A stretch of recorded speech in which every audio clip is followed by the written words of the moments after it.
사랑에 빠진다는 건 말이야. 사랑하는 사람에게 빠지는 게 아니라 어쩌면 사랑 그 자체에 빠지는 게 아닐까? 조작된 자기 체면일 수도 있고. 난 늘 혼자였어. 여태 환상에서 벗어나지 못한 거야. 결혼이 뭘 지켜준다고. 어림없는 소리야.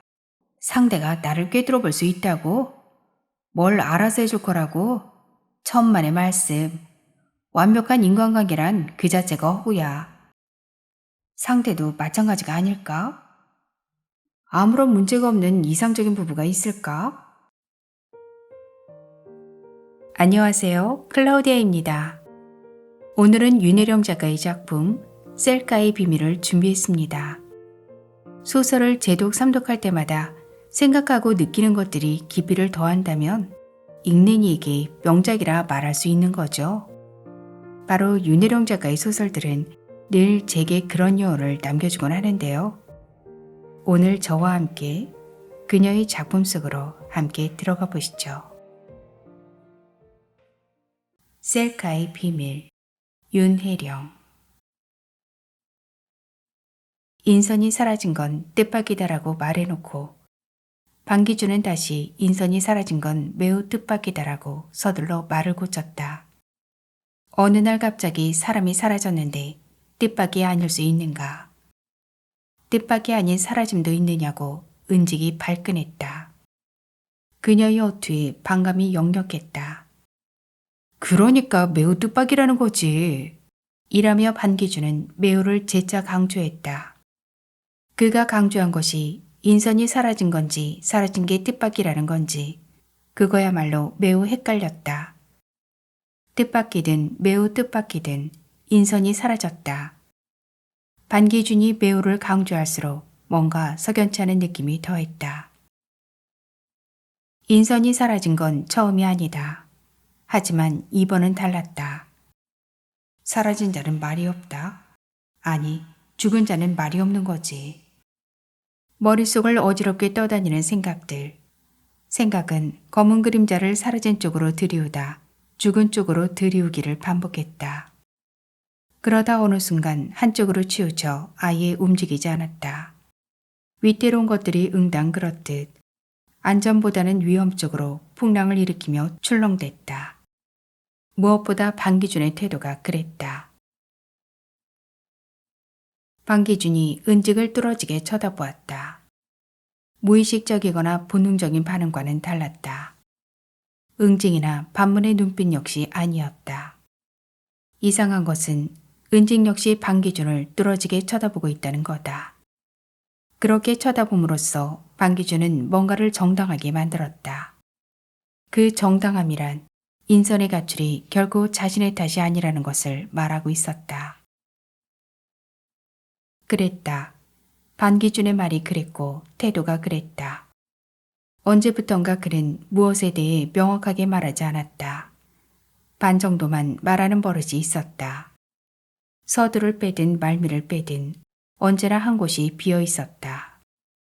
본뜻은 사라지고 격까지만 너풀거릴 때도 있고 전곡만 찔러 그 일의 앞뒤를 헤아릴 수 없게 하거나 주변을 빙글빙글 돌다 정작 중심을 잃거나 말을 하다가도 결정적인 순간에 뚝 그치고 마는 알맹이를 뺀 껍데기만 말할 때도 있었다. 뭉뚱그린 표현이라든가 혹은 듣는 사람이 맥락 파악이 안 되었거나 눈치껏 알아채지 못한 거라든가 100번 양보해도 그건 아니었다. 그는 상대가 정확히 알아듣도록 말하는 법이 없었다. 생략이거나 요점, 그건 역시 아니었다. 자신은 모르는 일이라든가 자신이 상관할 바가 아니라든가 관심 받기라든가 그렇게 말해놓고 때론 그럴 수도 있지 않을까? 그런가? 라고 되묻는 식. 자기 뜻을 끝까지 밀고 나가는 것도 아니고 남의 뜻을 완전히 받아들이는 것도 아닌 모호한 상태. 말하자면 호응도 불응도 아닌 최대한 시비에 휘말리지 않을 정도에서 말을 끝냈다. 의중을 알 수 없긴 매한가지. 참견하려 들지도 참견을 받아들이지도 않는 화법. 그건 분명 자신을 사건 속으로 밀어넣지 않으려는 어투였고 결정적인 순간에 이래저래 반정을 피해가기 딱 좋은 화법이었다. 때론 입안에 음식을 가득 넣어 말을 못 뱉어내는 것 같기도 하고 생각이 복잡해 어떤 말도 할 수 없는 것처럼 보일 때도 있었지만 뭔지 모르게 뒤가 캥기고 깨름직하기는 마찬가지였다.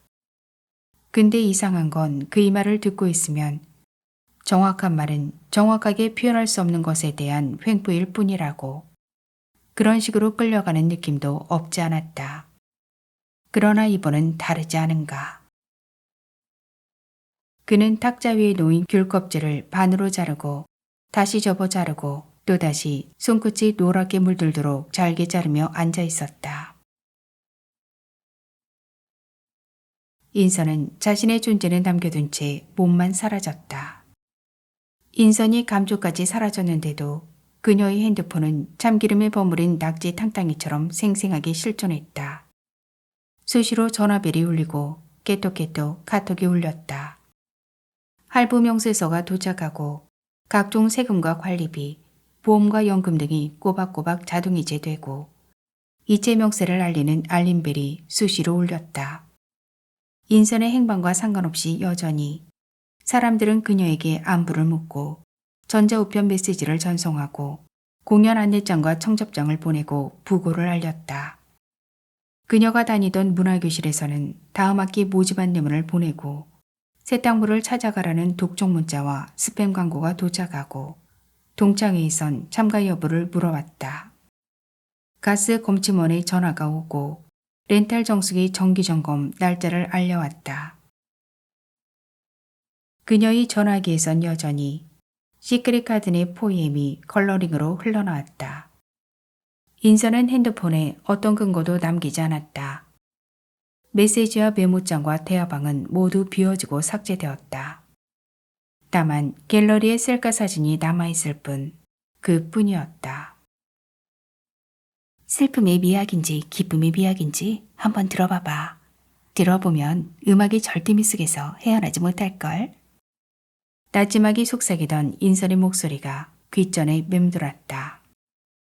은직은 인터넷에 떠드는 시크릿 가든의 연주곡 링크를 걸었다. 인선은 정말 비밀의 화원으로 숨어버린 건가? 은직은 검지로 화면을 밀며 인선의 셀카 사진을 찬찬히 살폈다. 그러니까 귀족이나 명망가들을 수려하게 그린 초상화처럼 표정과 빛과 각도에 맞춰 찍은 완벽한 한 컷. 순간의 미학이랄까. 사람들은 자신의 얼굴에서 절묘한 한순간을 포착한다. 그리고 그것을 실제의 자신이라고 말한다. 그러나 인선의 셀카에는 어느 구석에도 자기애나 자기도취의 흔적이 없다. 왜 이렇게 고통에 찬 얼굴을 찍었을까? 왜 이 사진들만 지우지 않았을까?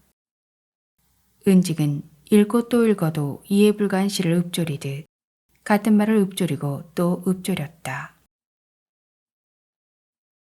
그럴 수도 있겠다 싶다가도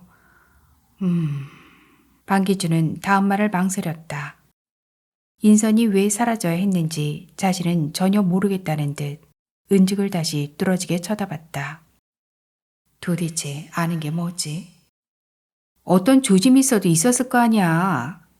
은직이 화를 내며 다그쳤다. 혹, 그럼 뭔가 알고 있다는 거야? 방기준은 되레 은직을 향해 되물었다. 은직은 어이없는 눈빛으로 그를 쳐다보았다.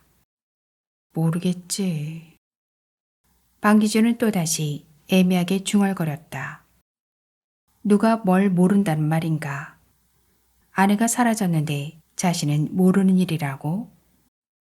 방기준의 말을 들을수록 묘하게 빠져나가는 느낌을 지울 수 없었다. 그런 행동은 오히려 알고 있다는 반증으로 읽혔다. 사람이 감쪽까지 사라졌는데 덮거나 피할 문제인가? 비밀의 속성이란 다름 아닌 비밀 스스로 자신을 폭로하게 되어 있는 법. 남편이 아내의 행방을 모른다? 그리고 그럴 수도 있겠다 싶다고? 한심한 건가, 교묘한 건가? 은직은 한심과 교묘 사이를 왔다 갔다 의심의 끈을 놓을 수 없었다. 경찰의 수사가 시작되었다. 수색 작업이 이루어지고 인선의 실종이 보도되었다. 천지의 전기가 인선을 두루 거대한 바위 속으로 빨아들인 건가? 어떤 실마리도 찾지 못한 채 점점 의혹만 증폭시켰다. 납치인지 실종인지 가출인지조차 알 수 없는 사건이 슬슬 미궁 속으로 빠져들고 있었다. 몇 자리 탐문 수사와 수색 작업으로 무수한 소문과 억측을 남겼을 뿐 인선은 수증기처럼 증발해버렸다. 마치 마지막 화장을 끝낸 시신이 화장되어 흩어지듯 인선은 사라짐으로써 가장 확실한 현존의 존재가 되었다. 억측이 난무할수록 그녀는 생생히 살아났다. 은직은 인선의 셀카를 한 장 한 장 천천히 넘겼다. 어두운 배경 속에 서서 어딘가를 응시하고 있는 어두운 눈빛. 짙은 그늘이 드리워진 얼굴은 창백하고 눈빛은 공허하다. 피사체가 누구인지 구별하기 어려울 정도로 어두운 화면. 바깥 세상과 완전히 단절된 채 자신으로부터 소외되고 분리된 모습. 이것이 인선의 진짜 모습이란 말인가? 스스로 그린 자화상이란 말인가? 삶에 대한 기대나 갈망이 모두 죽어버린 얼굴. 한 줄기 서늘한 기운이 스치고 지나갔다. 젊은 남자가 시신의 얼굴을 확인했다. 이제 시작합니다. 은직은 유족에게 정중하게 목례를 한 후 염의 시작을 알렸다. 반듯하게 놓인 시신의 몸을 알코올솜으로 닦기 시작했다. 망자는 손을 움켜쥐고 있다.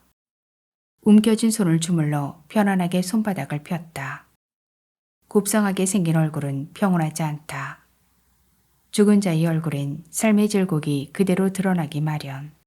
신체는 생의 스펙이 아니던가. 여자는 인생의 종점에 이르지 못하고 중간에서 내리고 말았다. 한때는 정념에 사로잡혔을 젊은 육체가 이제 그 언어를 놓아버렸다. 삶의 유혹이 빈집의 흙벽처럼 허물어져 내리고 신음하던 주춧돌이 기울고 기둥이 넘어지고 마침내 지붕이 내려앉고 말았다. 금이 가고 비가 새고 틈은 점점 더 벌어지고 무너질 때의 고통과 슬픔을 고스란히 새겨놓은 여자의 주검이 마치 태풍을 견디지 못하고 쓰러진 집 같다. 무슨 사연으로 이렇게 빨리 목숨을 놓아버렸단 말인가. 염을 하는 은직의 손길이 가늘게 떨렸다. 여자의 얼굴에서 얼핏 인선의 얼굴이 겹쳤다. 이럴 땐 죽음 까닭을 함부로 짐작하는 건 위험한 일이다. 어떤 죽음이든 숭고하게 다루어져야 한다. 젊은 여자의 몸을 단장하는 게 처음은 아니지만 이번 경우는 다르다. 은직은 자신도 모르게 자꾸만 감정에 휘몰렸다. 일의 진척은 더디기만 하고 시신은 자주 향나무와 오동나무로 만든 관을 쌓아놓은 옆방으로 향했다. 고통에 찬 망자의 얼굴, 귓볼에 찍힌 선명한 점 하나. 얼굴 화장을 하면서 은직은 인선의 귓불에 돋아있던 점을 떠올린다. 모든 것을 잃어버리고 희망마저 지워버린 셀카 속. 무서울 정도로 서늘한 침묵이 감도는 인선의 얼굴을 떠올리자 갑자기 화가 치밀어 올랐다. 동시에 덜컥 겁이 났다. 그럼 어머, 젊은 여자가 시신을 만지다니? 장례 지도사가 남자이거나 나이 지긋한 사람일 거로 생각했는지 참관실의 유족들이 의아한 눈빛으로 바라보았다. 혼이 소멸해버린 죽음에 바치는 마지막 손길이 관록이 베인 엄숙한 손이기를 기대했을 수도 있다. 염습의 과정이 시종일관 음습할 것 같지만 그렇지 않다. 마치 살아있는 사람을 쓰다듬듯 은직의 정성스러운 손길을 따라 유족들은 다시 슬픔을 토해냈다. 죽은 이를 단장하는 손길과 유족의 슬픔이 하나로 공명하는 순간이다. 이 편과 저 편, 이승과 저승을 가르듯 염습실과 참관실 사이를 가로지르는 유리 칸막이. 은직은 유리 칸막이 넘어 유족을 일별했다. 젊은 사람 서너 명이 서 있고 그들의 부축을 받으며 초로의 여인이 목을 놓아 울었다. 이럴 때 평정심을 잃어서는 안 된다. 젊은 여자의 주검이 마치 인선의 주검이듯 머릿속이 혼란해졌다. 만약 인선이 극단적 선택을 했다면... 은직은 깊게 숨을 몰아 천천히 내뱉었다. 시신의 눈썹을 그리고 입술을 바르고 마지막으로 입꼬리를 올렸다. 슬픔과 고통의 흔적이 순간 지워졌다. 그때 참관실에서 탄식하던 여인이 염습실로 뛰어들었다. 시신을 끌어안고 여인이 다시 오열하기 시작했다. 여인과 방자를 번갈아 바라보는데 줄이 끊어진 용 같다가 연이 날아가 버린 얼레 같다가 그토록 원했던 삶이 아니던가. 이렇게 험하게 끝나버리다니. 아무런 연관 없는 죽음일지라도 젊은 죽음 앞에서 허락해지지 않을 수 없다. 태어난 것은 언젠가 반드시 죽는다. 죽음을 피해갈 수 있는 인간은 아무도 없으리라. 그게 인간의 숙명일 테니까. 죽음을 향해 달려가는 것이 삶의 여정이라는 것을 사람들은 모른 척 살아간다. 죽음을 대면하고 싶지 않은 것은 그만큼 두렵기 때문 아닐까? 타인의 죽음이라고 하여 예사로울 리 없다. 은직은 흘러내린 앞머리카락을 손등으로 넘기며 한 발짝 뒤로 물러섰다. 갑자기 복도 쪽에서 어린 사내아이가 뛰어들어왔다. 젊은 사내가 급히 어린아이 손을 끌고 나갔다. 그때 꽁꽁 묶인 시신이 한번 꿈틀했던가, 멈춰버린 심장이 한번 뛰는 소리를 냈던가.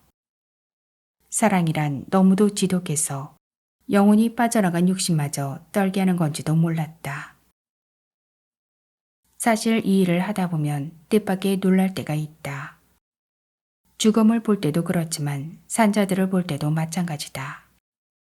비정함에 놀라고 애석함에 놀라고 애처로움에 놀라고 김이라는 것이 펄펄 끓어서인지 꽁꽁 얼어서인지 손대보지 않고도 알듯이 사정이 훤히 보일 때가 있다. 아이를 보는 순간 그랬다.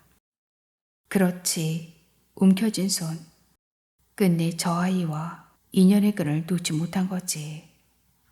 그래서 고통스러운 얼굴로 떠났는지도 모르고 아이와 애틋한 정을 끌을 때는 죽을 만큼 아팠을 테지. 모든 건 단지 추측일 뿐 저 미완의 텍스트에서 무엇을 제대로 읽을 수 있겠는가. 망자의 얼굴에 드리워진 깊은 그늘을 바라보며 은직은 안타까운 죽음을 애도했다. 한 사람의 죽음일 뿐 과도한 관심이나 감정이입은 삼갈 것. 대학병원의 간호사를 그만두고 장례 지도사 일을 시작했을 때 방기준은 반감을 역력히 드러냈다. 하필이면 왜? 그러니까 탄생이 아닌 죽음에 관한 일을 왜 하는 거야? 하지만 은직의 생각은 달랐다. 탄생만큼 죽음도 중요하다는 거. 한 생의 마지막, 그 가장 중요한 시간에 관여하는 일만큼 숭고한 일이 있을까? 훌륭한 선택이야. 내 마지막도 부탁해. 인선의 말이었다. 실종 신고를 할 때까지만 해도 은직은 인선이 곧 나타날 것이라 믿었다. 방기준이 매우 뜻밖이라고 한 말을 상기할수록 돌이킬 수 없는 일이 될지도 모른다는 의구심이 든 것도 사실이었다. 변할 수 있는 게 아무것도 없어. 도저히 변할 수 없다니까. 모든 게 다 그대로일 텐데 어떻게 견딜 수 있겠어? 이건 말이야, 말로 할 수 있는 문제가 아니야. 그게 더 괴로워. 인선은 은직의 눈을 피하며 그렇게 말했다. 이상한 일은 인선의 말 또한 방기준의 말처럼 모호해졌다는 것이다. 뭐야, 마음이 완전히 떠나버렸다는 거야? 너무 예민하게 받아들이는 거 아니야? 그게 아니면 자신을 좀 죽여봐. 이미 나 자신은 없어. 난 죽어가고 있다고. 살아갈 힘이 없어. 인선은 계속 같은 말을 반복했다. 은직은 그녀의 고통을 이해할 수 없었다. 인선이 처음 집을 나왔을 때도 방기준은 인선을 찾지 않았다. 제 발로 나갔으니 제 발로 들어오겠지. 아내가 죽어가고 있는데 살아갈 힘이 없다고 하는데 그렇게 말했다. 직접 공격을 하지 않아도 서서히 숨통을 조여 죽음으로 몰고 가는 것. 그제야 은직은 인선의 무력감을 이해할 것 같았다. 이번은 더 심각했다. 현수막이라도 걸고 전단을 돌려야 하지 않겠어? 은직이 다시 발끈했다. 그게 뭔 효과가 있겠어. 어린애도 아니고. 방기준이 대답이었다. 걱정도 이죽거림도 아닌 양가적 감정. 그러니까 분노와 냉소를 동시에 보였다는 편이 옳았다. 은직은 화가 치밀어 오르다가 갑자기 무서워졌다. 이런 거였구나. 그래도 가족들이 애타게 찾고 있다는 걸 인선이 알아야 할 것 아니냐고. 이렇게라도 찾지 않으면 영영 사라져버릴까 두렵지 않냐고. 말하려다 은직은 말을 삼켰다. 실종된 속량 좀 찾아주세요. 언제부터인가 어딜 가든 보게 되는 현수막. 허수아비처럼 팔을 벌리고 흔들리는 현수막을 은직은 물끄러미 바라보았다. 저토록 오랜 시간 동안 도대체 누가 속량을 찾고 있는 걸까? 누군가 그녀를 찾고 있는 한 속량은 결코 이 세계에서 사라지지 않을 것이다. 인선은 주민등록증도 신용카드도 건강보험증도 남겨놓은 채 사라져버렸다. 아내가 수증기처럼 증발했는데 아무런 흔적을 찾지 못하는데 방기준은 지독한 배반이라고 단정지었다. 은직은 문득 인선의 수첩 속에서 발견된 위임장 때문인지도 모른다는 생각이 들었다. 그건 누구나 한 번쯤 써보는 유언장 같은 거. 뭐 그런 거 아닐까? 법적 효력까지 우러나진 않았지만 다만 당사자가 자신이라는 사실이 은직은 꺼림직했다. 방기준은 대답이 없었다. 이제 그들 부부 사이에 아무것도 남아있지 않는 것처럼 보였다. 긴 장마에 폭풍우까지 몰아쳐 겨우 지탱하고 있던 뿌리조차 무르고 썩어가는 듯했다. 어쨌든 사람이 사라진 마당에 그깟 쪽지 한 장이 뭔 대수일까. 그러나 방기준은 아니었다. 오히려 은직을 의심하는 눈치였다. 사고 소식을 받은 건 늦은 오후였다. 상처 입은 영혼이 부서진 육신과 분리되는 중이었다. 사고 당시의 상황은 의문투성이었다. 길을 잃어버린 것도 잘못된 길도 아닐 텐데 발을 헛디뎠나? 실족사로 보기엔 의심스러운 점이 한둘이 아니었다. 목격자는 없고 발견자만 있는 사건. 머리 손상이 심하고 목등뼈가 부러지면서 폐를 다쳤다는 의사의 소견. 이런 추락사고일 경우 자살과 사고사의 차이를 찾아낼 수 없다는 게 문제였다. 심장은 아직 멈추지 않았다. 인선의 어머니는 자주 걷는 동네 뒷산자락에서 발견되었다. 정황적으로 도저히 이해가 되지 않는 상황이었다.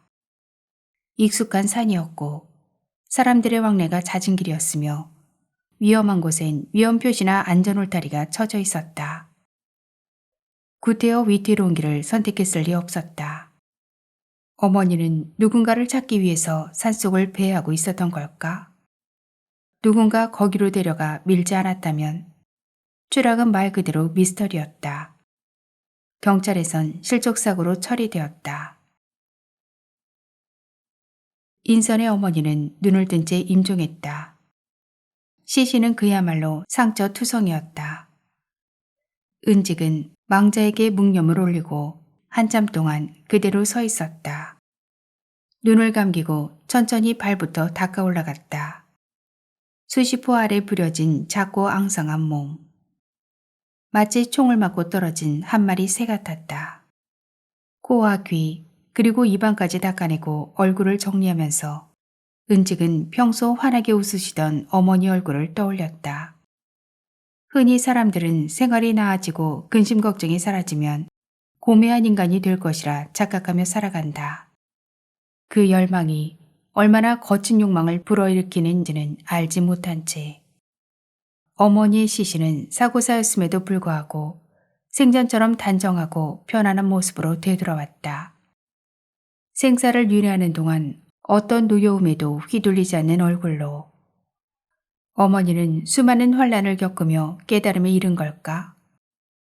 부디 다음 생은 편안하길 빌며 은직은 수의를 입히기 시작했다.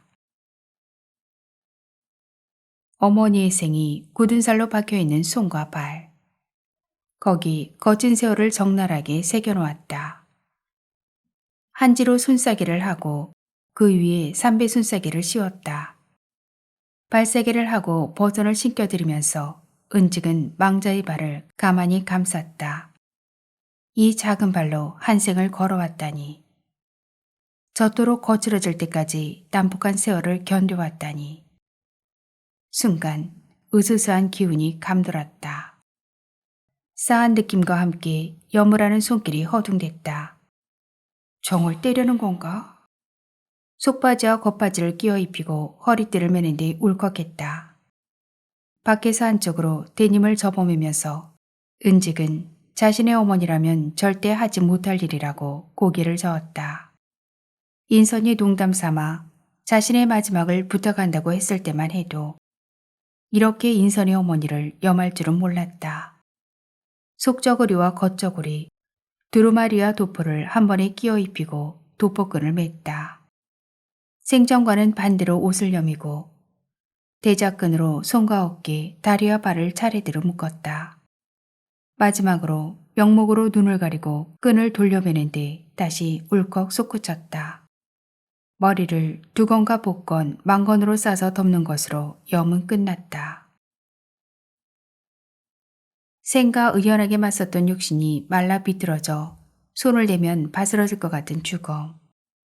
한 사람의 일생을 담았던 그릇이 이리도 작고 초라했더란 말인가. 이제 어머니는 영혼의 옷을 벗어버렸다.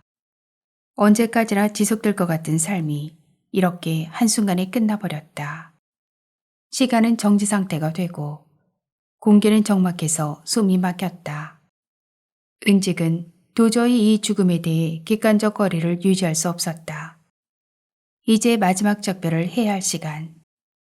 입관하기 전 인선은 어머니를 놓아주지 않았다. 소리조차 낼 수 없었던 어머니의 통안이 인선의 목에서 터져나왔다. 요가 타자의 고통을 충분히 애도할 수 있겠는가. 은직은 이 작별이 완결되지 않을 거라는 것을 누구보다 잘 알았다. 인선은 실신 상태와 다름없었지만 눈빛만은 거칠어서 어떤 말도 할 수 없게 만들었다. 섣부른 위로는 사라져버린 것을 상기시킬 뿐이었다.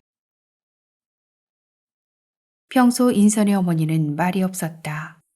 자신이 어디에 머물러야 하는지, 어떻게 행동해야 하는지 아는 사람이었다. 세상사에 치일수록 자신을 잃어버리지 않으려 더 단단해졌고 위기일수록 어머니는 더 침착했다. 은직은 때때로 의아했다. 저 의연한 언행이 왜 외면당했을까? 남편이 집을 나가 돌아오지 않는 세월이 길어지면서 어머니는 점점 더 차분하고 간결해졌다. 엄중한 책임과 혹독한 대가를 치러야 할 사람은 오히려 딴살림을 차린 남편일 터인데 어머니는 스스로 뒤로 물러앉았다. 귀를 자르고 자른 귀를 붕대로 칭칭 감은 고우의 자아상처럼 거친 운명 앞에 어머니의 눈빛은 흔들리지 않았다. 영정사진도 준비해두지 못한 죽음. 어머니는 왜 자신의 얼굴을 남겨놓지 않았을까? 오래된 스냅사진 속 어머니는 희미하게 웃고 있었다. 삶과 죽음의 사정만큼 시신의 표정도 각양각색. 컴퓨터에 무가치한 데이터를 넣으면 무가치한 결과가 나오듯 죽은 자의 얼굴은 살아있을 때의 얼굴이다. 평화롭게 숨을 거둔 망자의 얼굴은 평화롭다. 그런 시신을 단장할 때는 안식을 먼저 경험하게 된다. 고독하게 고통 속에서 이승을 하직한 얼굴은 아프게 일그러져 있기 마련이다. 슬프고 괴롭고 쓸쓸하게. 주름과 근육은 표정이 그린 그림일 터. 깊게 팬 주름과 수많은 잔주름. 볼과 입과 눈의 근육들은 화를 내는 꼴로 미소 짓는 쪽으로 패이고 잡혔다. 따뜻함과 차가움, 신뢰와 배신의 흔적을 그대로 담고 있다. 고통이 만든 주름과 욕심이 만든 근육. 체념과 성찰이 만든 주름과 근육은 확연하게 다르다. 꿈을 꾸듯 웃고 있는 시신을 만날 때는 경이롭기까지 하다. 평상심 그대로 온화한 모습으로 눈을 감은 망자는 아름다운 곳으로 소풍 가듯 죽음의 강을 넘었으리라. 비로소 삶이 완성되었으므로. 그러나 스스로 죽음을 선택한 젊은 죽음을 볼 때나 생명 연장으로 기력이 닿은 노인의 죽음을 마주할 때 사고로 인한 참혹한 죽음과 끔찍한 얼굴을 한 흉측한 시신을 만날 때도 있다. 그런 시신을 마주할 때면 결국 인간이 가장 무섭다는 것을 실감하게 된다. 웃는 돌과 우는 돌. 아마 이 일을 오래 하다 보면 망자의 얼굴만 보고도 그의 생애를 읽을 수 있지 않을까? 그들의 진짜 얼굴을. 은직은 다시 인선의 셀카 사진을 본다. 상대를 용납하지 않는 표정. 가혹하게 공격을 퍼붓고 있는 것도 같고 재갈이 물린 상태인 것도 같고 비판하기를 체념한 비난에 질른 모습인 것도 같다. 어두운 배경과 어두운 빛 탓에 얼굴 전체가 멍이 든 듯 검게 얼룩졌다. 어둠에 쌓여있는 창백한 얼굴이 알 듯 모를 듯 닮은 듯 전혀 다른 얼굴이다. 사람들이 자신을 솔직하게 그린다면 아마 이런 모습일지도 모른다고 은직은 생각한다. 페데르 세베린 크레위에르가 그린 화가의 아내 마리의 초상은 더없이 빛나는 아름다운 뮤즈였다. 하지만 아내 마리 크레위에르가 그린 자화상은 얼굴이 온통 검게 뭉개져 있지 않았던가. 어둠 속 여자는 격정을 억누르듯 눈을 감고 있다. 그 모습이 오히려 거친 내면을 명징하게 드러낸다. 비스듬히 고개를 돌린 얼굴에서 삶의 유혹이나 정신적 요인은 찾아볼 수 없고 무자비하게 방치되어 희망마저 포기한 무심한 표정. 얼굴선과 표정 어느 것 하나 익숙하지 않지만 인선이다. 분명 인선이었다. 인선은 자신을 인식하지 못한 채 자신이 아닌 자신으로 살아오면서 자신도 모르는 자신의 얼굴을 찾고 있었던 걸까? 정직하게 드러난 자신의 얼굴을, 진짜 얼굴을. 마치 가스라이팅을 당하는 것 같아. 심리와 상황을 교묘하게 조작하거든. 그는 나를 지우고 완벽하게 나를 지배해. 반박할 여지를 남겨두지 않아. 어떻게? 폭력을 당하는 것 같아. 그 말을 할 때 인선은 의외로 차분했다. 역할에 과몰입했다 빠져나오는 사람처럼 잠시 그녀에게서 어머니 얼굴이 스쳤다. 포트에서 물은 끓어오르고 물 끓는 소리가 마음을 더 무지근하게 짓눌렀다. 은직은 인선에게 홍차를 건넸다. 인선은 찻잔의 온기를 손으로 감쌌을 뿐 차를 마시지 않았다. 무슨 일을 저지르고 있는지 자신만 모르는 것 같아. 그의 말을 듣고 있으면 결국은 상대가 모두 잘못된 일이 되고 말아. 인선은 말끝을 흐렸다. 방기준에 대해 은직은 다시 헷갈리기 시작했다. 이게 사랑이라는 건가? 인선은 시선을 한 곳에 던져두고 있었지만 실은 아무것도 바라보고 있지 않았다. 도대체 무슨 일이 일어났단 말인가? 이럴 때 입을 닫고 있는 건 가외자와 다르지 않다. 사람들은 사실을 부정하고 듣고 싶은 말만 사실로 받아들이거나 가부나 진위를 떠나 하고 싶은 말만 객관적 사실로 만들어버리기 일수. 스스로 그런 폭력을 행사하고 있다는 사실을 모른 채. 은직이 말했다. 사랑에 빠진다는 건 말이야. 사랑하는 사람에게 빠지는 게 아니라 어쩌면 사랑 그 자체에 빠지는 게 아닐까? 조작된 자기 체면일 수도 있고. 그러니 가까이 갈수록 다치게 돼. 난 늘 혼자였어. 인선의 어깨가 다시 움츠러들었다. 여태 환상에서 벗어나지 못한 거야? 결혼이 뭘 지켜준다고. 어림없는 소리야. 결코 하나가 될 수 없다는 걸 깨달을 수밖에 없어. 가까이 갈수록 외로움이 더 커질 수밖에. 그러니까 승자는 없고 패자만 있는 싸움.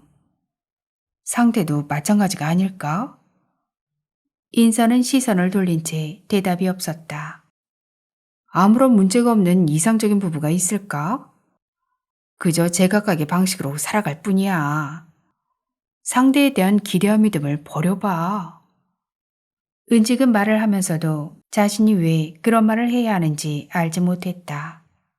그런 말을 하면서도 한쪽의 믿음과 다른 쪽의 일탈. 말하자면 억압과 자율이 균형을 잃고 혼란에 빠진 건 아닌가 하는 생각이 꼬리를 물고 이어졌다. 그때였다. 전부 깨져버렸어. 인선의 얼굴이 다시 일그러졌다. 정확하게 말할 수 있는 건 진실이 아니란 말인가. 인선이 말하는 전부가 깨진 건 뭘까? 삶에 대한 의지나 투쟁까지? 사람들은 너만은 믿는다, 사랑한다 하면서도 가장 밑바닥까지는 말하지 않아. 이럴 땐 어떻게 해야 하는 거야? 그저 아무런 확신도 없는 말을 계속 늘어놓아야 하나? 상대가 나를 꿰뚫어 볼 수 있다고? 뭘 알아서 해줄 거라고? 천만의 말씀. 완벽한 인간관계란 그 자체가 허구야. 애초부터 불가능한 일이지. 좌충우돌 살아갈 수밖에 없어. 길이 없는 길을 걸어가 본 자, 밑바닥을 경험해 본 자만이 알 수 있는 거지. 처절하게 겪어본 자만이 받아들이게 되는. 순간 인선이 벌떡 일어났다. 앞불싸. 은직은 그때야 자신이 쏟아낸 말들이 폭력이라는 사실을 깨달았다. 인선이 조용히 문을 열고 나갔다. 그때 이미 인선은 사라지고 있었던 걸까. 방기준을 음악 동아리에서 처음 만났을 때 그는 재즈 음악처럼 가벼움과 무거움이 뒤섞여 있었다. 즉흥적이고 제멋대로 자유로웠다. 그 자유분방함으로 은직과 인선에게 돌진했다. 강렬했고 신선했다. 조단조단한 음에 맞추어 가볍게 혹은 무겁게 그들의 화음이 어우러졌다. 대책 없이 타자와 접촉하던 시절이었다. 그들이 맞추는 화성이 발랄하고 웅장해지는 사이 마치 처음부터 잘 어울리는 하나의 소리처럼 그들은 자연스럽게 가까워졌다. 불규칙적이면서 규칙적이고 복잡한가 하면 단순하고 강렬한가 하면 섬세한 화음. 불규칙한 악센트와 복잡한 교차 리듬이 한데 어우러진 조합이랄까. 각기 다른 색을 내는 보컬들의 앙상블. 그때 방기준은 자신을 떠나 새로운 존재가 되려 했던 걸까? 어느 순간부터 음정이 어긋나고 잡음이 섞이면서 동심원을 그려져 퍼져나가던 소리의 물결이 출렁대며 소용돌이치기 시작했다. 알 수 없는 일이었다. 그는 고저장단의 리듬을 무시했고 망설임도 없이 압도적인 소음으로 변해갔다. 불규칙한 악센트만 있을 뿐 리듬은 더 이상 교차되지 않았다. 화음이 완전히 깨지고 말았다. 방기준에 대해 반은 알고 반은 몰랐을까? 그는 딱 절반만, 그러니까 한쪽만 보여주었더란 말인가? 충동과 열망은 사라지고 사사건건 불협화음을 내며 그는 딴 사람이 되어갔다. 소유하려고만 했을 뿐 회의나 반성이 없는 사람. 한때 친구들은 은직과 반기준이 결혼할 거라고 보았다. 인선의 사라짐이 그들 두 사람과 무관하지 않을 거라고 수렁거렸고 은직 역시 그런 의혹의 시선을 피할 수 없었다. 인선의 행방만큼이나 반기준의 태도가 의아했다. 아내의 행방이 묘연한데 아내가 사라졌는데 그는 그다지 놀라지 않았다. 이미 사라질 것을 예견한 듯 호들갑을 떠는 것이야말로 오히려 진실을 외면하는 것이냐. 백방으로 아내를 찾아 나서는 대신 그는 말을 줄였고 우울했고 오지 않는 소식에 조금 실망하는 눈빛이었을 뿐.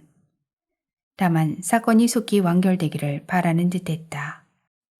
방기준의 검은 눈동자가 터무니없이 작다는 것을 은직은 그때 처음 알았다. 흰자 위안에 위협적으로 박혀있는 검은 눈동자를 바라볼 때마다 그가 점점 더 위협적으로 느껴졌다. 이에 불과한 그의 태도를 떨쳐내지 않고 이 사태를 어떻게 받아들일 수 있겠는가. 은직은 오래전 인성과 나누었던 말들을 되짚었다. 내 안에 또 하나의 심장이 뛰고 있는 것 같아. 그 심장은 너무 빨리 뛰어 도저히 누구의 심장인지 구분이 되지 않아. 인선의 말이었다. 자기 안에 품고 있는 방기준에 대한 사랑이 그만큼 크다는 말이 아니던가. 웃기는 일이다. 진짜라고 우길수록 그것은 믿을 수 없을 정도로 가짜라는 사실이. 격정은 변색되기 마련. 우리는 다른 사람이 아닌 또 다른 나로 살고 싶었지만 완전히 다른 존재가 되어버렸어. 한때 내가 사랑이라고 믿었던 것들이 모두 무의미해졌어. 인선은 자주 섞인 말을 했을 뿐 구체적인 이야기를 하지 않았다. 그런 말을 하는 것조차 무의미하다고 느꼈는지는 모를 일이었다. 무의미하 싸우는 게 인간 아니겠어? 원래 우리는 모두 다른 존재였어. 은직이 응수했을 때 인선의 어조는 비감했다. 그나마 나를 지탱하고 있던 것들이 모두 무너져 버렸어. 인선은 이미 링 위로 손수건을 던져버린 선수 같았다. 그녀들을 둘러싸고 흐르던 음악은 조성이 수시로 바뀌고 사방에서 깨지는 소리를 냈다. 그렇지. 어떤 조건도 일반적인 건 중요하지 않지. 개인적인 거지. 본인이 받아들일 수 없다면. 사랑이라는 믿음은 훼손되고 왜곡되어 곧 잊힐 운명이라는 것을 몰랐더란 말인가. 그래서 내 것이라는 것을 끊임없이 확인해야만 했을까. 인선은 집을 나간 게 아니라 사랑이라는 완고한 집을 부숴버린 건 아닐까. 누가 알겠는가. 은직이 방기준을 찾아갔다. 인선이 사라져도 모든 건 그대로 제자리에 놓여 있었다. 인선을 찾기 위해 구체적인 다른 방법을 동원해봐야 한다고 적극적인 행동이 필요하다고 말했을 때 방기준의 표정이 갑자기 굳어졌다. 인선이 스스로 파멸을 선택했다면 그건 그 누구도 아닌 자신이 배반당한 것이라고 방기준은 정확하게 말했다.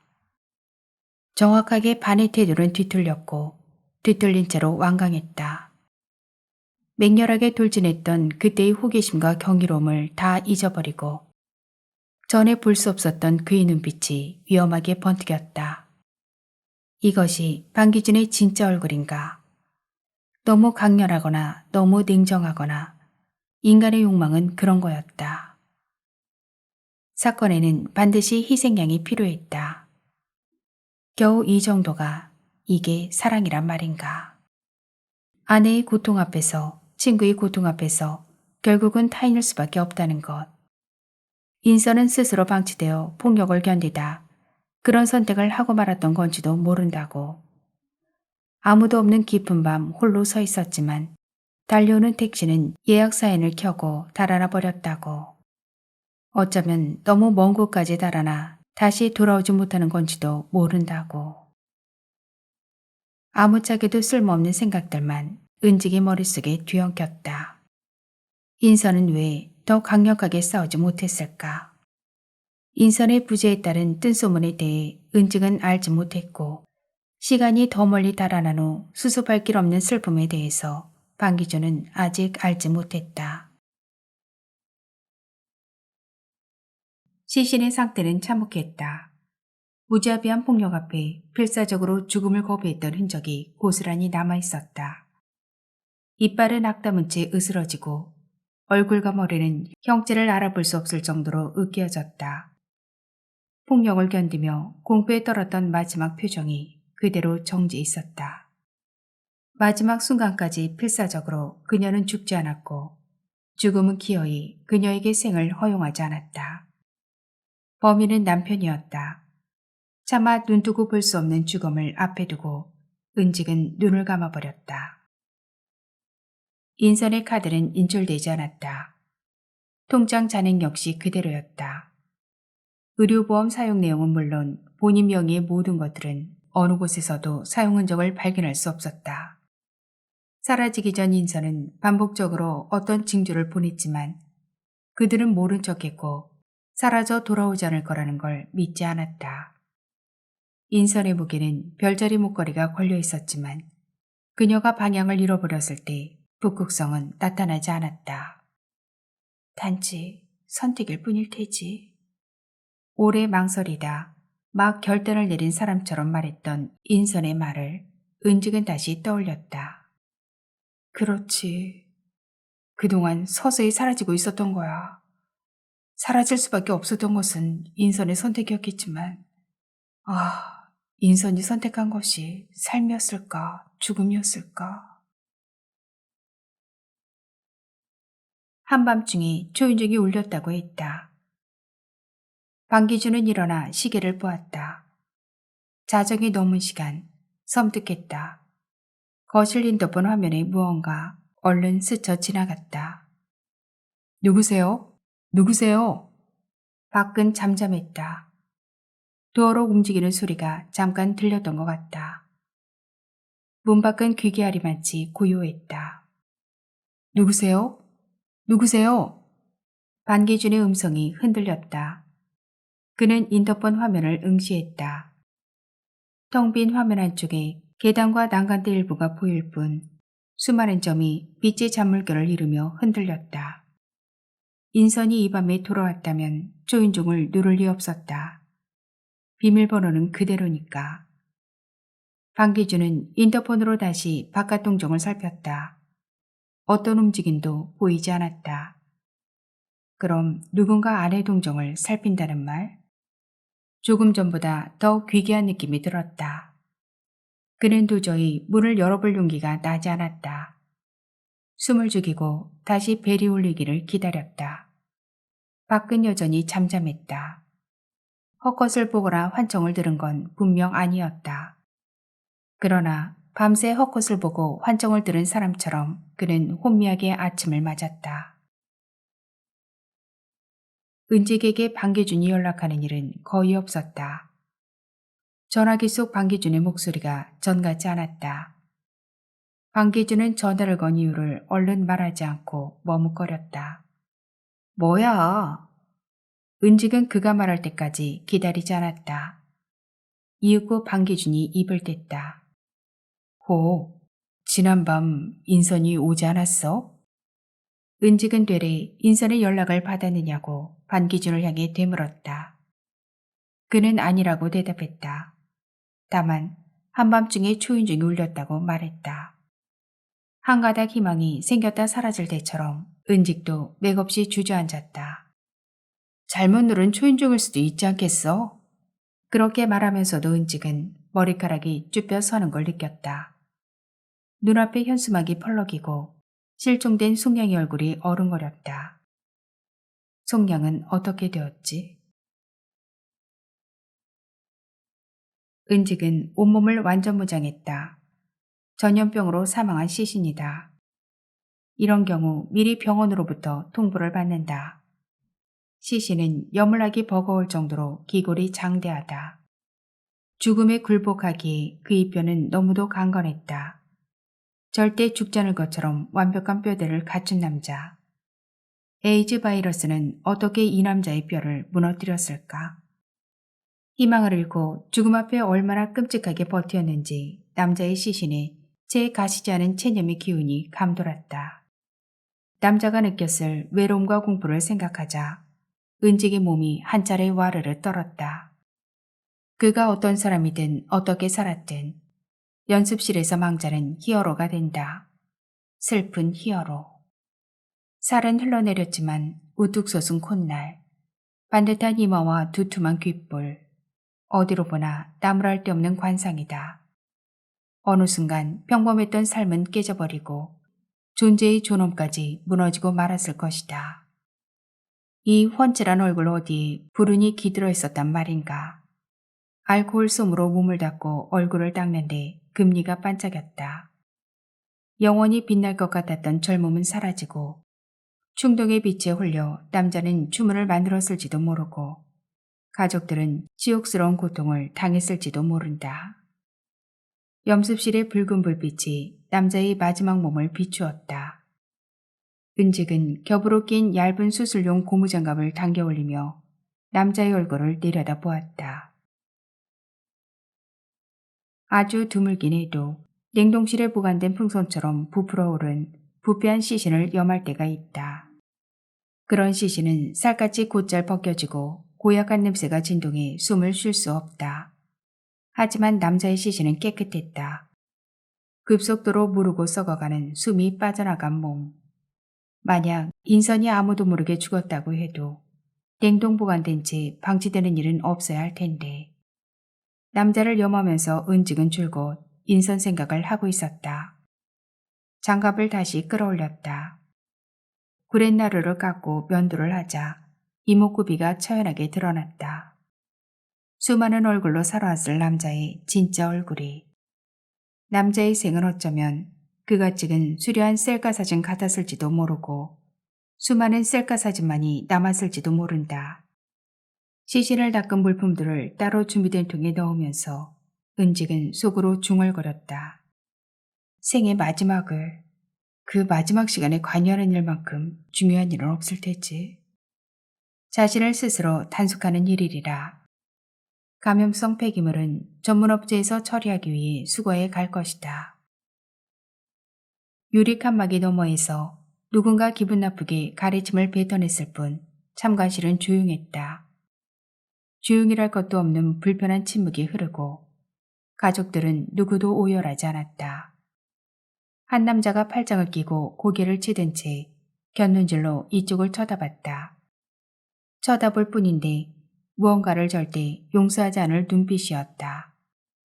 죽은 자는 그에게 어떤 슬픔도 남기지 못하고 경멸감을 주었다. 죽음 앞에 모두가 괴로워하고 슬퍼할 필요는 없지만 이 죽음이야말로 부당했다. 부당한 죽음보다 더 부당한 산자들 사이에 낯익은 얼굴이 어른거리고 어질어질 잠시 스트레스성 쇼크 증상이 일어났다 사라졌다. 아니겠지. 아닐 거야. 아니어야 하고. 다시 눈앞이 흔들렸다. 그러나 은직은 참관실 쪽을 보지 않았다. 대신 허리를 세우고 자세를 굳혔다. 남은 자들의 통곡과 슬픔이 망자의 존재를 대체하지 않겠지만 이렇게 점잖은 이별이라니, 이토록 냉정한 이별이라니. 죽은 자가 아무리 부도덕하고 방탕하게 살았을지라도 가족이라면 을에 사무치기 마련인 것을. 마지막엔 모든 것이 다 비애가 되는 것을. 그랬다. 잘 살아야 하는 이유. 죽음은 삶과 무관하지 않기 때문이다.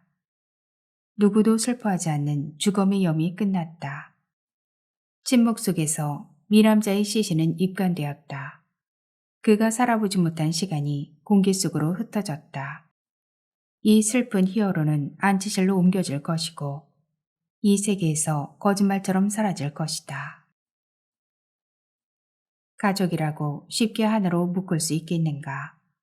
친밀했고 풍성했고 한때 절묘한 화음을 맞추었더라도 끝없이 함께 갈 것 같아도 서로를 불신하고 의심하게 되고 마침내 가족이었던 관계를 떠날 수도 있다. 대체 무슨 수로 그들을 하나로 묶을 수 있단 말인가.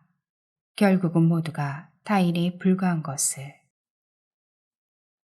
불현듯 일어났다가 불현듯 사그라지는 것. 느닷없이 찾아왔다가 호련히 떠나버리는 것. 끝없이 달려가지만 달려간 것만큼 멀어져 끝내 닿을 수 없는 곳. 다만 광기 어린 모습을 보이다가 필연적으로 끝을 맞을 수밖에 없는 그것이 사랑이란 말인가.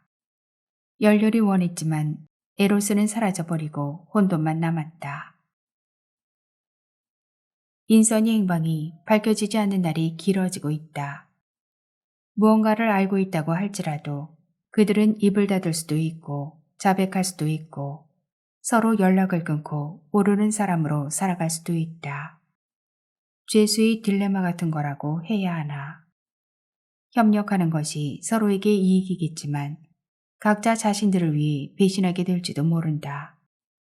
은직은 자신의 사랑에 대해 아무리 자조적일지라도 그건 사랑이 아니라고 단언하지도 비난하거나 조롱하지도 않을 것이다.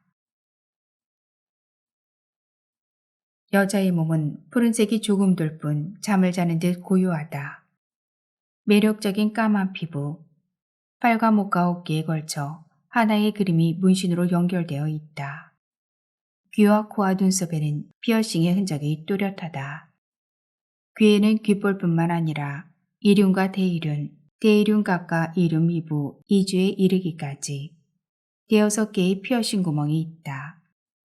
은직은 인선에 길고 가는 손가락마다 끼고 있던 은색 반지와 길게 늘어뜨린 별자리 목걸이를 떠올린다. 염을 하기 전엔 분명 다른 사람이었는데 화장을 하고 보니 영락없이 인선이다.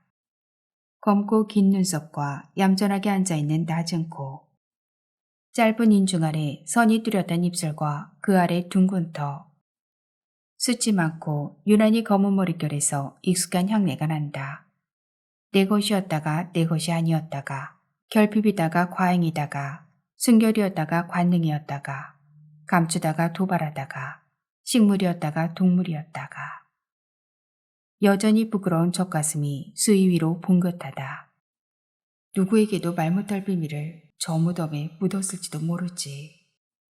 여자의 가슴에 손을 얹자 여자의 몸이 파르르 떨었다. 천장의 불빛이 흔들리고 바닥에 흔들리고 동시에 집이 흔들린다. 창문을 때리는 바람소리에 섞여 어디선가 우수히 찬 선율이 흐르고 선율은 가슴이 터질 듯 물결친다. 이렇게도 깊은 슬픔이라니, 이렇게도 완전한 화성이라니. 슬픔은 점점 격앙되어 억누를 길이 없다. 은직은 천천히 여자의 머릿결을 쓰다듬어 묶는다. 한지로 시신의 몸을 감싼 후 수의를 입힌다. 끈으로 팔과 다리를 묶으며 매듭은 짓지 않는다. 다시 깨어날 수도 있으니까. 끈을 풀어헤치고 일어날지도 모르니까. 은직은 여자의 얼굴을 물끄러미 바라본다. 모든 얼굴은 우리가 모르는, 우리가 짐작하는 그것과는 다른 내용을 담고 있다. 그것이 인간의 비애가 아닐까. 시신의 얼굴은 인선이었다가 인선이 아니었다가 인선이 사라진 건 매우 뜻밖이라던 방기준의 얼굴과 뒤섞여 누구의 얼굴인지 헷갈린다. 홀륜을 감싸고 선율은 점점 비통해지고 은직은 머리카락을 종이에 싸고 손톱과 발톱을 깎아 따로 주머니에 넣는다. 그 밤도 은직은 누군지 모를 죽음을 염하는 꿈을 꾸었다. 꿈자리를 털어내야 하는데 몸은 꿈쩍하지 않고 꿈은 또 다른 꿈과 맥락 없이 연결되었다. 꿈인지 생시인지 점점 미궁으로 빠져들고 선율은 불협화음으로 변해 귀정을 찢으며 윙윙거린다.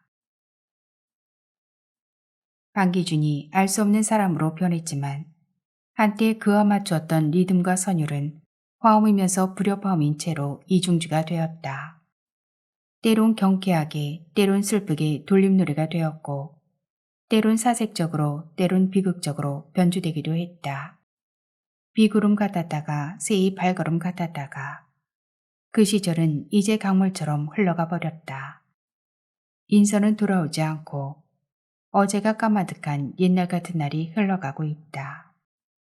시간이 더 흐른 뒤 방기준은 인선의 흔적을 말끔히 치워버릴 수도 있고 인선의 존재를 잃어버린 채 평범하고 지루한 나날을 흘려보낼 수도 있다. 그는 여전히 밥을 먹고 뜨거운 차를 마시고 영화를 보고 친구를 만나며 아플 수도 괴로울 수도 있고 새삼 외로워질 수도 있을 것이다. 다시 누군가와 화음을 맞출 수도 있고 그때도 누군가의 말을 흘려듣기도 하고 귀찮아하기도 하면서 은직은 생각한다. 인선과 함께했던 그날로 되돌아갈 수 없지만 만약 인선이 마지막으로 찾아왔던 그날로 되돌아간다면 대단한 해법을 전해줄 수 있을까? 그럴 수 없다는 것을 잘 알면서도 뭔가 치명적인 잘못을 저지른 것 같다고. 인선에 대한 기억만은 땅속에 묻혀있는 불발 지뢰 같은 것이라고. 인선이 영영 돌아오지 않아도 멀쩡한 얼굴로 할 일 없이 흘려보낼 나날들. 삶이 아무것도 아니라는 것을 깨닫게 되는 어느 날, 홀로 방치된 노인의 시신에 덕지덕지 묻은 때를 닦아낼 것이다. 너무 오래 산 것이 죄스러워 미안한 얼굴로 숨을 거둔 주검을 두고 지팡이는 고사하고 곡소리도 내지 않는 멀쩡한 자식들은 가장 싼 수이나 관을 주문할 것이다. 허례허식을 경계한다는 헛소리를 해대며 마지막 가는 길조차 이렇게 인색하고 각박해야 하나. 그들은 삶이 영원할 것처럼 살아가지만 실은 언제 끝날지 모를 일. 노인은 무엇이 그렇게 미안했을까? 왜 그렇게 슬픈 얼굴로 죽었을까? 자식들을 안심시키기 위해 마지막까지 괜찮다, 다 괜찮다 웃었을 것이다. 죽음은 돌아가는 것이 아니라 데려가는 것이라고. 노인의 시신을 물끄러미 바라보다가 참혹하리만치 폭력적이고 무자비한 얼굴을 떠올릴 것이다. 장례식장은 흥청거리고 소란스럽다. 조문객은 누구의 죽음을 애도하고 누구의 슬픔을 위로하는 걸까? 어느 상가에나 있을 법한 뻔뻔한 자식들의 얼굴을 쳐다보다가 새삼 쓸쓸해질 것이고 그때 문득 인선을 생각할 것이다. 기억은 비온 뒤 몸을 말리기 위해 기어나오는 뱀처럼 불쑥불쑥 고개를 쳐들지도 모르고 쥐레처럼 묻혀있다가 어느 순간 터져버릴지도 모른다. 그때 인선의 셀카 사진을 한 장 한 장 다시 넘겨볼 것이다. 결정적이라 할 수 없는 지리멸렬한 순간들의 모습을. 사진은 진실을 말하게 될 테니까. 현수막에 인쇄된 숙량의 얼굴은 찢어진 채 펄럭이고 있다. 찢어진 채 해맑게 웃고 있는 얼굴. 저 웃는 얼굴은 아마도 세상에 없었던 얼굴이지 않을까? 그녀가 어딘가 살아있을지라도 그녀의 진짜 얼굴을 알아보는 사람은 아무도 없을지도 모른다. 그래서 이 실종 사건은 영영 미궁에 빠질 수밖에. 인선의 사건 역시 미궁으로 빠져들고 있다. 한 사람이 사라졌는데 사라져서 흔적도 없는데 세상은 아무렇지도 않게 돌아가고 우주는 고요했다. 인선이 영영 나타나지 않아도 공짜 영화 티켓을 써먹기 위해 영화관에 앉아서 영화가 끝나기만을 견디며 연신 하품을 해댈지도 모르고 지리멸렬할 영화는 갑자기 귀를 찢는 불협화음으로 전조되면서 유혈 장면이 펼쳐질지도 모른다. 그때도 방기준은 모호한 표정으로 모호한 말을 할지도 모르고 검증 가능한 예언을 회피하는 점성가처럼 반격을 피하고자 막연한 말들을 늘어놓을지도 모른다. 다만 상상에 빠지는 날을 견디며 은직 역시 그저 그런 날을 살아갈지도. 은직은 핸드폰을 꺼내 카메라 촬영 모드를 켰다. 그리고 카메라 렌즈를 응시했다. 무심한 눈빛과 무감각한 표정, 사자처럼 경직된 영장류의 얼굴, 피사체가 낯설다. 각도와 빛에 따라 달라질 가장 완벽한 한 컷을 위해 은은한 조명 아래 화사하고 부드럽게 웃어야겠지. 은직은 눈을 더 크게 뜨고 최대한 입꼬리를 끌어올린다. 욕실 조명을 받으며 각도에 맞추어 왼쪽 얼굴을 살짝 옆으로 튼다. 노란빛이 광대뼈를 비추고 분위기가 사뭇 달라지는 절묘한 순간 찰칵 셔터를 눌렀다. 썩 괜찮은 한 것을 건진다면 자기 도치나 자기 만족에 빠질 수도 있고 그것이 진짜 모습인 양 때를 쓰며 살아갈 것이다. 앞으로도 수많은 허상을 찍어대며 그 허상을 붙들고 살아갈지도. 작품은 여기에서 끝이 납니다. 긴 시간 함께해 주셔서 감사합니다. 오늘도 행복한 날 되세요.